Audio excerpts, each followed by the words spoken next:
नमस्कार विद्यार्थी मित्रों, ऑनलाइन टीचिंग में हूँ राठौड़ दयाल आपનું हार्दिक स्वागत करूँ છું।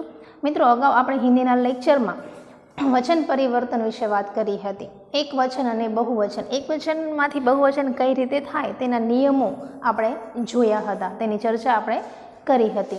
તો હવે આજે આપણે આ લેક્ચરમાં લિંગ પરિવર્તન વિશે વાત કરવાની છે। લિંગ પરિવર્તન એટલે શું? તો કે પુલ્લિંગ અને સ્ત્રીલિંગ આ બે જે જાતિ છે તેના વિશે વાત કરવાની છે। પુલ્લિંગ શબ્દને આપણે સ્ત્રીલિંગમાં કઈ રીતે ફેરવવો તેના નિયમો વિશે ચર્ચા કરવાની છે। મિત્રો, પહેલાં તો આપણે જે વાત કરીએ કે પુલ્લિંગ અને સ્ત્રીલિંગ એટલે શું, તો કે પુરુષ જાતિનો બોધ કરાવે તેને પુલ્લિંગ કહેવાય અને જે શબ્દ સ્ત્રી જાતિનો બોધ કરાવે તેને સ્ત્રીલિંગ કહેવાય છે। હવે એને કઈ રીતે આપણે ઓળખી શકીએ છીએ તેના વિશે આપણે અગાઉના લેક્ચરમાં થોડીક ચર્ચા કરી હતી। કેસા બોલવાથી આપણને પુલ્લિંગ મળે છે અને કેશી શબ્દના ઉચ્ચારણ કરવાથી આપણને સ્ત્રીલિંગ જે શબ્દ છે એ મળતો હોય છે, બરાબર છે મિત્રો।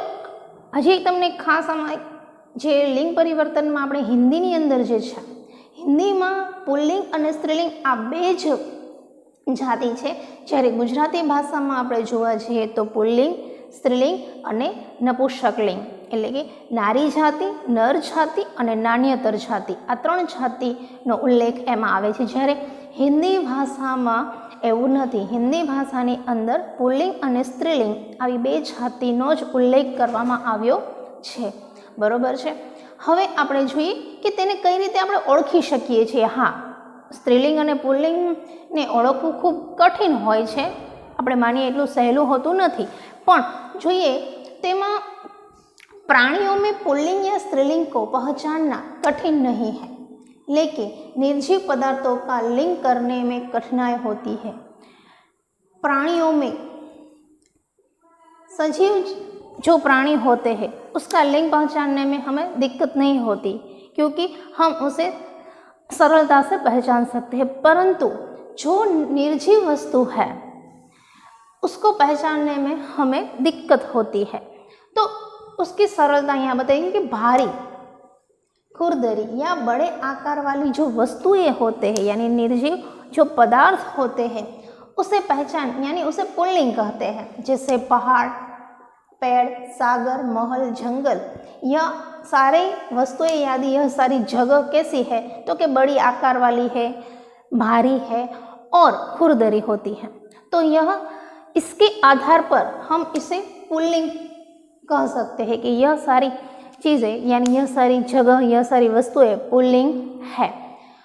तो स्त्रीलिंग को पहचाने कैसे, तो कि स्त्रीलिंग जो पतली, कोमल, हल्की या कम वजन वाली स्त्रीलिंग वस्तुएं जो है यानी निर्जीव पदार्थ जो है वो कैसी होती है, तो कि पतली होती है, कोमल होती है, हल्की या कम वजन वाली जो होती है वो सारी वस्तुएं स्त्रीलिंग होती है। परंतु यहाँ जैसे सुई, लता, कलम, नदी और पुस्तक, तो इसमें यह सारी चीज़ें आती है। अब हम देखते हैं यहाँ, तो यहाँ हमने देखा कि पुल्लिंग और स्त्रीलिंग जो निर्जीव पदार्थ है, जो वस्तुएं हैं, उसे हम किस तरह पहचान सकते हैं, परंतु फिर भी हमें कई जगह पर दिक्कत होती है। तो किस प्रकार दिक्कत होती है, तो इसके भी यहाँ के परंतु केवल रूप, आकार या वजन के आधार पर लिंग का निर्णय करना मुश्किल होता है। हमने ऊपर देखा कि भाई पुल्लिंग जो वस्तुएं हैं वो भारी होती है या बड़े आकार वाली होती है, और स्त्रीलिंग जो वस्तुएं होती है वो हल्की या कम वजन वाली होती है, पतली होती है, कोमल होती है।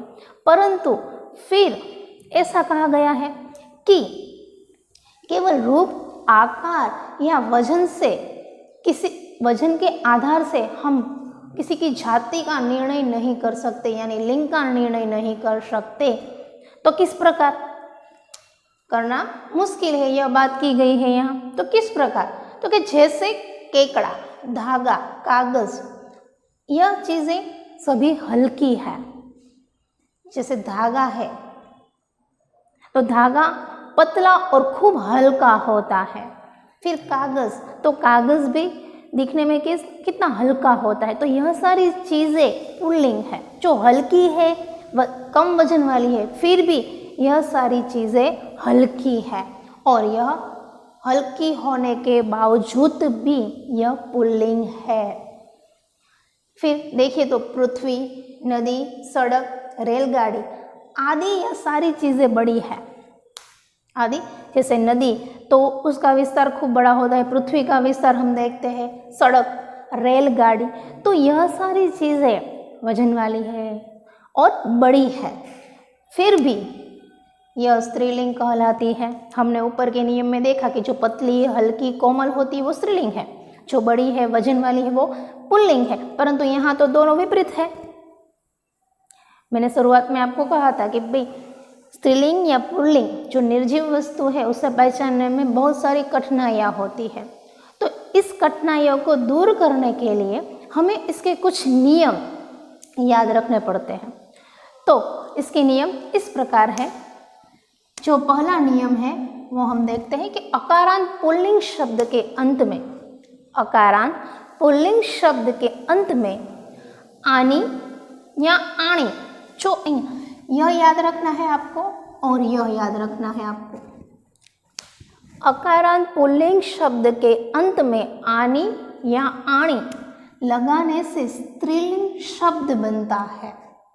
स्त्रीलिंग शब्द बनता है किस प्रकार, तो देखते हैं हम। जैसे यह जेठ, तो यह शब्द जो है उसके अंत में अ का उच्चारण होता है।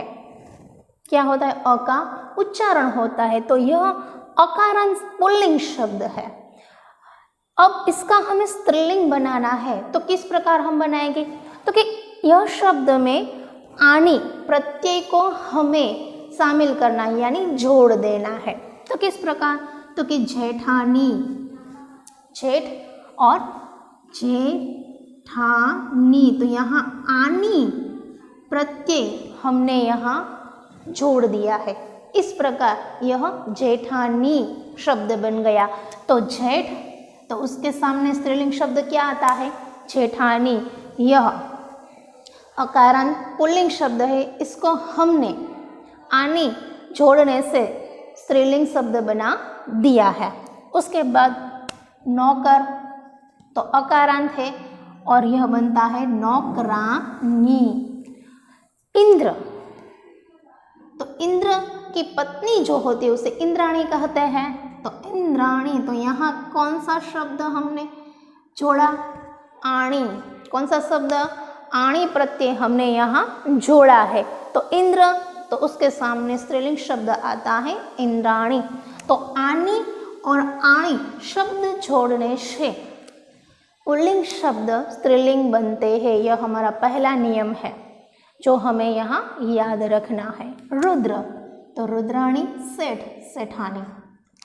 ऐसे शब्द हमारी परीक्षा में पूछे जाते हैं कि भाई पुल्लिंग शब्द को स्त्रीलिंग में परिवर्तन कीजिए, यानी या स्त्रीलिंग शब्द को पुल्लिंग में परिवर्तन कीजिए। तो हमें यह नियम इसलिए याद रखने हैं कि जब हमारी परीक्षा में यह पूछे जाए तो हम आसानी से स्त्रीलिंग का पुल्लिंग और पुल्लिंग का स्त्रीलिंग कर सके। ठीक है। उसके बाद दूसरा नियम हमारा है मान या वान। मान या वान प्रत्ययों को मति या वति कर देने पर पुल्लिंग शब्द स्त्रीलिंग बनता है। किस प्रकार?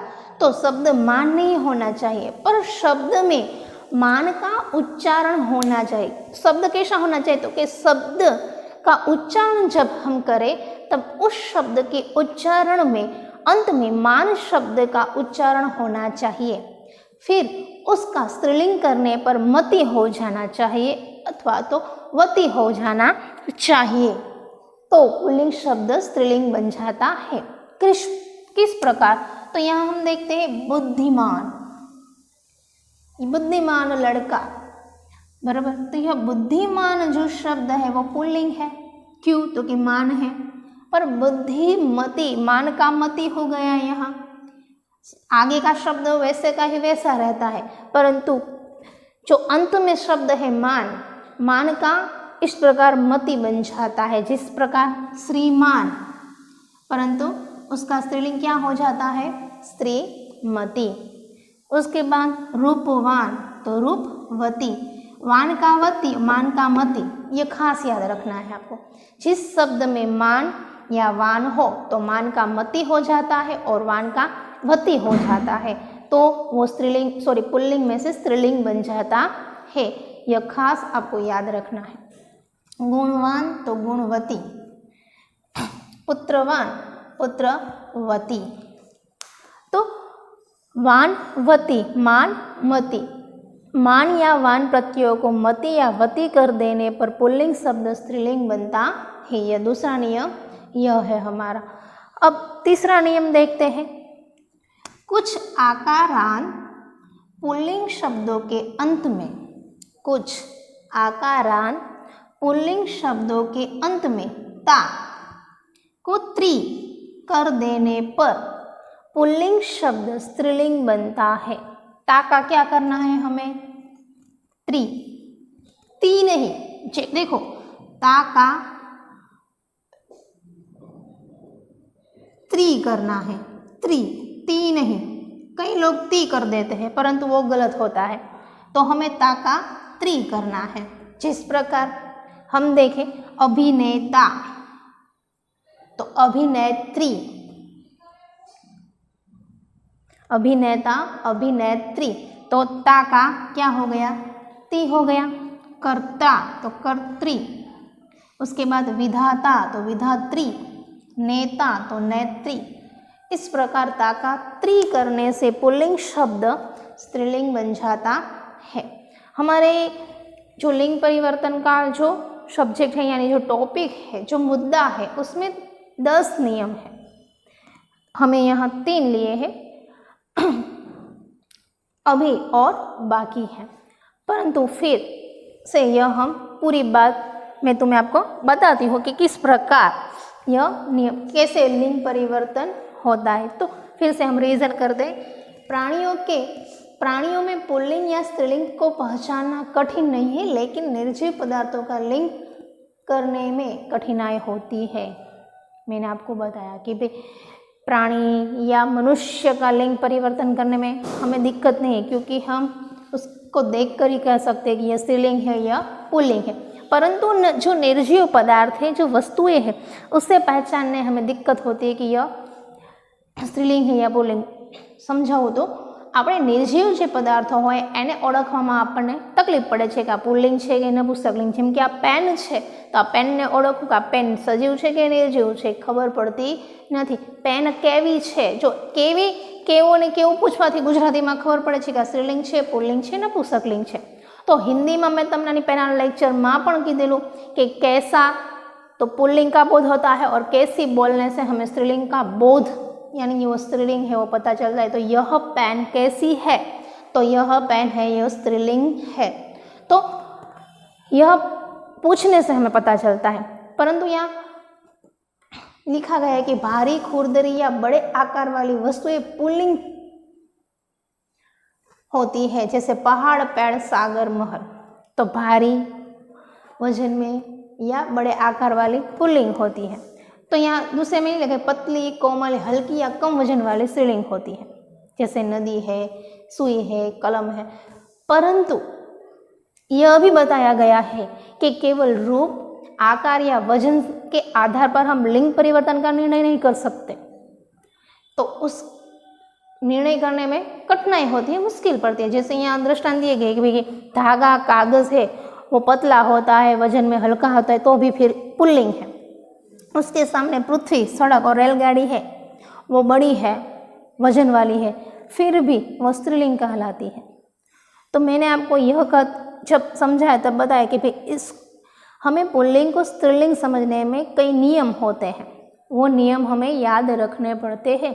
तो हमने आज 3 नियम देखे, तो फिर से देख लेते एक बार। पहला नियम है अकारांत पुल्लिंग शब्द के अंत में आनी या आणी प्रत्यय लगाने से स्त्रीलिंग बनता है, जैसे सेठ, सेठानी, नौकर, नौकरानी, जैसे देवर, देवरानी, इस प्रकार। उसके बाद वाला नियम था मान या वान प्रत्यय को मति या वति कर देने पर पुल्लिंग शब्द स्त्रीलिंग बनता है, जैसे श्रीमान तो श्रीमती, गुणवान तो गुणवती। तीसरा नियम हमने देखा था कुछ आकारांत पुल्लिंग शब्दों के अंत में ताका त्री कर देने पर पुल्लिंग शब्द स्त्रीलिंग बनता है, जैसे अभिनेता तो अभिनेत्री, विधाता तो विधात्री। तो मित्रों, आज के इस टास्क में हमने लिंग परिवर्तन के बारे में सीखा कि भाई पुरुष जाति का बोध करने वाले पुल्लिंग, स्त्री जाति का बोध करने वाले स्त्रीलिंग, और उसके कुछ नियम हमने देखे यहाँ पर। तो मित्रों, इसके बाद का जो टास्क आएगा उसमें हम लिंग परिवर्तन के जो बाकी नियम है उसका अभ्यास करेंगे। आज के लेक्चर में बस इतना ही। आभार।